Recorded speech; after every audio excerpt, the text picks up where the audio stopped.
ბეთლემში ღამე თბილი და მშვიდი იყო. მთვარე ნელა ამოდიოდა გორაკებზე, სადაც ცხვრები ძოვდნენ და ცა ღრმა და გამჭვირვალე ჩანდა, თითქოს ვიღაცამ ფრთხილად ახადაფარდა დედამიწასა და მარადისობას შორის.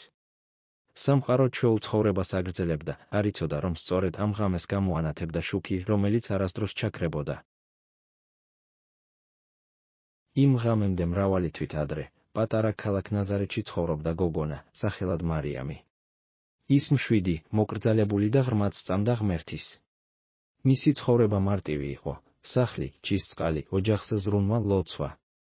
ის დანიშნული იყო იოსებზე, დურგალზე, პატიოსან და მართალ კაცზე. ერთ დღეს, ჩვეულებრივ დღეს, როდესაც მზის სხივები ნაზად ეცემოდა სახლის კედლებს, უფლის ანგელოზი გამოეცხადა მარიამს. მისი სიტყვები ზეცის სუნთქვასავით ჟღერდა, გიხაროდეს, მადლით ახსავსე. უფალი შენთანაა.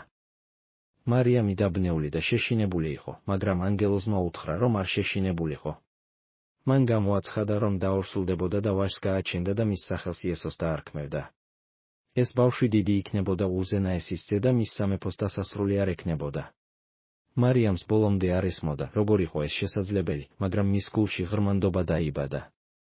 მან უპასუხა სიტყვებით, რომლებიც თავმდაბლობისა და რწმენის სიმბოლოდ იქცა, აჰა, უფლის მხევალი იყოს ჩემი სიტყვისამებრ. როდესაც იოსებმა შეიტყო, რომ მარიამი ბავშვს ელოდებოდა, მისი გული ტკივილითა და ეჭვებით აივსო. მას არ სურდა მისი შეურაცხყოფა და გადაწყვიტა ფარულად გაეშვა. მაგრამ სიზმარში ანგელოზი გამოეცხადა და უთხრა, იოსებ, დავითის ძეო, ნუ გეშინია მარიამის როგორც შენი ცოლის მიღების, რადგან მასში ჩასახული სულიწმიდისგან არის. იოსები გაიღვიძა ნათელი გაგებით. მან მიიღო მარიამი და საკუთარ თავზე აიღო პასუხისმგებლობა, ყოფილიყო იმ ბავშვის მიწიერი მამა, რომელიც განწირული იყო სამყაროს ბედის შესაცვლელად. იმ დროს რომის იმპერატორმა ავგუსტუსმა აღწერა ბრძანა.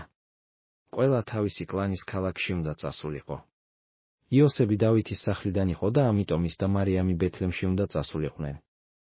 მოგზაურობა გრძელი და რთული იყო. მარიამი უკვე ბავშვს ატარებდა და ყოველი ნაბიჯი რთული იყო. გზები მტვრიანი იყო, ღამეები გრილი, მაგრამ მათი მოგზაურობა უცნაური უსაფრთხოების განცდით იყო სავსე, თითქოს თავად ღმერთი დადიოდა მათ გვერდით. როდესაც ისინი საბოლოოდ ბეთლემში ჩავიდნენ, ქალაქი გადატვირთული იყო. სახლები და სასტუმროები ცარიელი იყო. არავინ იცოდა, რომ მათ წინ იდგა ის, ვინც სამყაროს მხსნელს შობდა. მარიამისა და იოსებისთვის მხოლოდ მოკრძალებული თავშესაფარი იპოვეს გამოქვაბული ან ბეღელი, რომელიც ჩვეულებრივ პირუტყვის შესაფარებლად გამოიყენებოდა. სწორედ იქ სასახლეებისა და სიმდიდრისგან შორს, ჩუმად და უბრალოებაში, შვა მარიამმა თავისი ძე.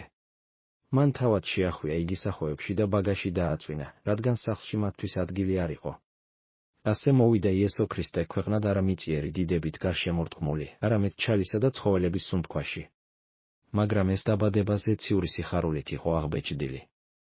ანგელოზები ადიდებდნენ ღმერთს და ვარსკვლავები, როგორც ჩანს, ჩვეულებრივზე უფრო კაშკაშა ბრწყინავდნენ. იმ ღამეს მწყემსები ახლოს იცავდნენ თავიანთ ფარას. უეცრად საგანათდა და ანგელოზმა უთხრა მათ, ნუ გეშინიათ. აჰა, მე გახარებთ დიდი სიხარულის ამბავს, რომელიც ყველა ხალხისთვის იქნება, დღეს თქვენთვის დაიბადა მხსნელი. მწყემსები ბეთლემში გაემართნენ და იპოვეს მარიამი, იოსები და ბაგაში მწოლიარე ჩვილი. მათ ყველაფერი უამბეს, რაც მოისმინეს და წავიდნენ ღმერთის ადიდებით. მარიამმა კი გულში შეინახა ყველა ეს სიტყვა და მათზე ფიქრობდა. გარკვეული დროის შემდეგ აღმოსავლეთიდან ბრძენკაცები მოგვები ჩამოვიდნენ. მათ ცაზე უჩვეულო ვარსკვლავი დაინახეს და მიხვდნენ, რომ იუდეველთა მეფე დაიბადა. ვარსკვლავის კვალდაკვალ ისინი იერუსალიმში მივიდნენ, შემდეგ კი ბეთლემში. მოგვებმა ჩვილს საჩუქრები მიუტანეს, ოქრო როგორც მეფისთვის, გუნდრუკი როგორც ღმერთისთვის და მური როგორც კაცისთვის, რომელიც ტანჯვას აპირებდა. მათ იესოს თაყვანისცეს და სიზმარში მეფე ჰეროდესთან აღარ დაბრუნების გამოცხადების შემდეგ სხვა გზით წავიდნენ. ჰეროდეს ახალი მეფის დაბადების შესახებ რომ გაიგო, მისი ძალაუფლების შიში შეეპარა. მან საშინელი გეგმა მოიფიქრა, ბეთლემში ყველა ჩვილის განადგურება. მაგრამ ანგელოზი კვლავ გამოეცხადა სიზმარში იოსებს და უთხრა, ეგვიპტეში გაქცეულიყო ჩვილის გადასარჩენად. იმ ღამეს მარიამმა და იოსებმა იესო უცხო ქვეყანაში წაიყვანეს. ეს რთული დრო იყო, მოგზაურობა, გაურკვევლობა, სახლიდან შორს ცხოვრება. მაგრამ ისინი ერთად იყვნენ და ღმერთმა დაიცვა ისინი. ჰეროდეს სიკვდილის შემდეგ ანგელოზმა კვლავ აუწყა იოსებს, რომ მას შეეძლო დაბრუნება. ოჯახი დაბრუნდა და ნაზარეთში დასახლდა, სადაც იესომ ბავშვობა გაატარა. სახარება იესოს ბავშვობის შესახებ ცოტას მოგვითხრობს. იოსებმა მას დურგლობა ასწავლა, მარიამმა კი ლოცვა და ღვთის სიყვარული. იესო მშობლების მორჩილი იყო, მაგრამ ადრეული ასაკიდანვე განსაკუთრებულ სიღრმეს ავლენდა. უყვარდა მარტოობა, უსმენდა წმინდა წერილს და სვამდა კითხვებს, რომლებიც უფროსებს აოცებდა.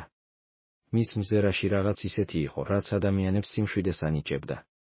ერთ დღეს, როდესაც იესო 12 წლის იყო, ოჯახი იერუსალიმში წავიდა დღესასწაულზე.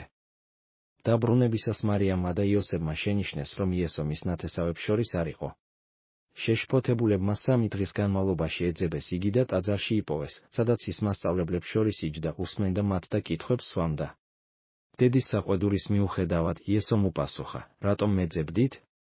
ნუ თუ არ იცოდით, რომ მამაჩემის საქმეში უნდა ყოფილიყავი? მსოფლიომ ჯერ არ იცოდა, რომ მათ შორის ცხოვრობდა ის, ვინც განკურნავდა ავადმყოფებს, აღადგენდა დაცემულებს, აპატიებდა ცოდვილებს და გაუხსნიდა გზას ღმერთისკენ. მაგრამ იესოს ბავშვობაშიც კი ყველაფერი, რაც მოგვიანებით მის მსახურებაში გამოვლინდა, აღბეჭდილი იყო: სიყვარული, თავმდაბლობა, სიმტკიცე და ზეციერი მამისადმი სრული ნდობა. ასე დაიწყო ქრისტეს მიწიერი ისტორია, რომელშიც ღმერთი ადამიანად იქცა, რათა ადამიანს კვლავ შეძლებოდა ღმერთისკენ მიმავალი გზის პოვნა.